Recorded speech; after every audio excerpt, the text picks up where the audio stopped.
travel professor is in India. India is incredible, just like the slogan says. I'm here in Tamil Nadu province, in the southeast of India, and I've come to a town called Chidambaram, and I'm here at the dancing Shiva Nataraja Temple. It's Shiva's there, Vishnu's there. They're dancing. Poses. On the bottom we have the granite, and on the top we have the colorful brickwork. But painting recently, every 12 years. Every 12 years gets recently painted. And this one, Chola Dynasty, 11th century. All right, you heard it there from my very informative guide. Okay, I'm going to go and have a look in. The name Chidambaram literally means atmosphere of wisdom. And there's a connection between the arts and spirituality. The present temple was built in the 10th century. The temple has 9 major gopurams, including 4 huge ones, including this one you can see here. They are very colourful and narrate stories from Hindu texts. Okay, welcome to Chidambaram.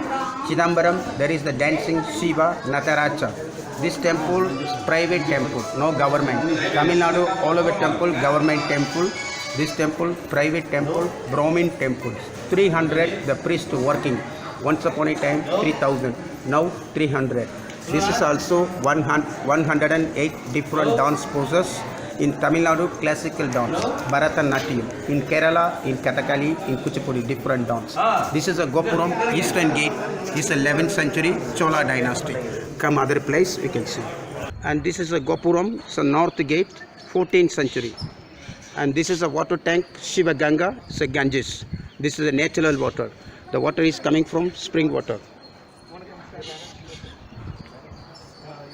Away from the temple, the traffic in India was just as you expected it. This was my first trip and it lived up to expectations. I stop at this roadside temple for a look to see what the locals are up to.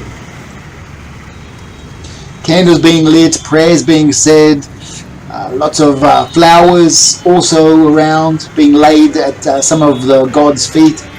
Inside there was a holy man handing out his blessings. He gives me a bit of a nod and a wink.